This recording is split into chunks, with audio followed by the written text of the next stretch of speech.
係啦，咁多位中六嘅同學仔，你哋好。咁我哋今堂咧就講下呢個叫做孔子嘅一個最後提示嘅。咁咧，孔子係一個熱門嘅課題啦，咁就希望大家可以注意一下嘅。咁咧，上年咧就問咗孔子嘅政治思想不為時用嘅原因，係啦咁樣。咁而另外咧，佢都係問咗一個叫孔子嘅教育貢獻啦，咁樣。咁就呢兩嚿嘢嘅，係啦。咁我哋而家咧就特別留意下孔子嘅生平。會好啲嘅，即係佢由呢個叫做三門之亂、景公問政咧，一路去到佢死嘅，晚年歸老，係啦，俾季康子迎回魯國嘅呢一段期間，係啦咁樣。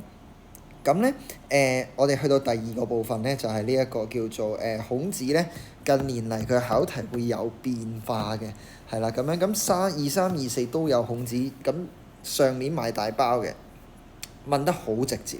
係啦，咁但係佢都可以彎彎曲曲咁樣問嘅。譬如佢問過孔子嘅時代背景，咁咧就係呢個叫封建秩序崩壞同埋禮崩樂壞。咁呢兩個咧，封建秩序崩壞同埋禮崩樂壞咧，其實呢嚿嘢咧應該就係以下犯上嘅嗰一個點嚟㗎嘛，即係正名嘅背景嚟㗎嘛。係咪正名嘅嗰個背景嚟㗎嘛？正名政治思想正名嘅嗰個背景啦，係啦。咁禮崩樂壞就係禮治嘅背景。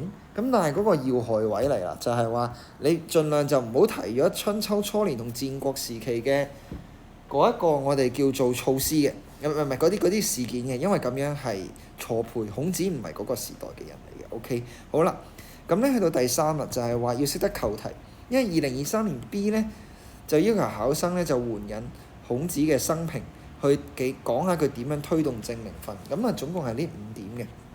咁有可能咧，佢下次係問佢點樣去推行佢嘅仁政思想嘅喎，係咪？咁其實好似都可以問到嘅喎，係咪？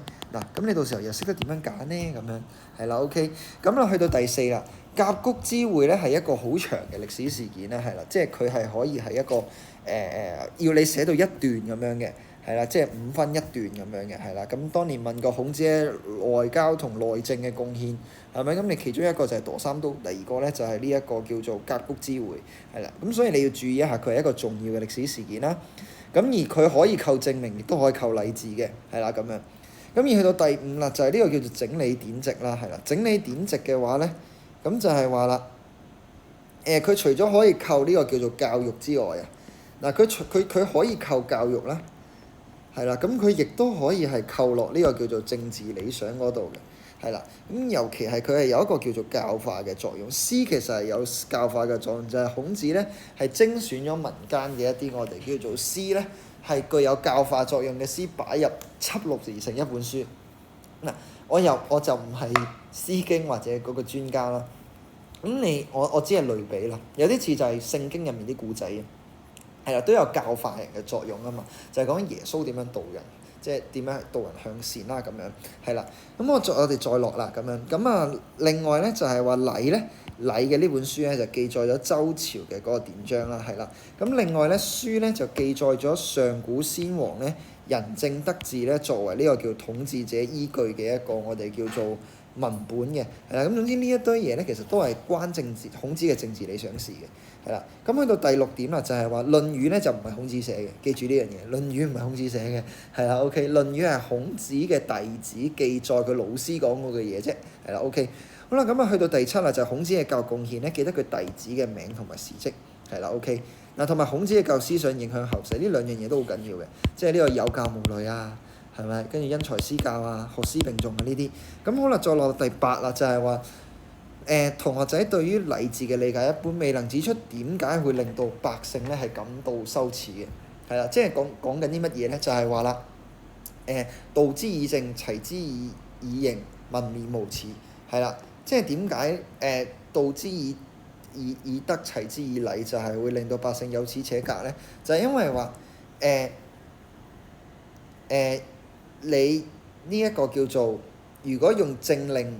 同埋呢一個叫做法律去嚴刑峻法壓制百姓，百姓只係知道佢驚，唔想俾人罰，所以先至去唔犯法守規矩。但係禮治咧係令到百姓自動自覺去遵守呢一個我哋叫做法律，係啦，或者遵守呢個規範，係啦，兩者係唔同嘅，即係百姓喚起咗百姓嘅羞恥之心，佢哋識得自己內化咗，佢行事規範唔係透過外力去脅迫嘅，係啦 OK。咁所以呢個就係禮治嘅嗰個核心嘅思想啦，係啦咁樣。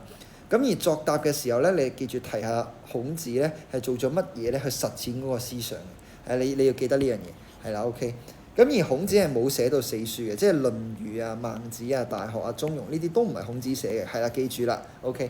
好，咁我哋今堂就講到呢度啦，咁多位同學仔再見。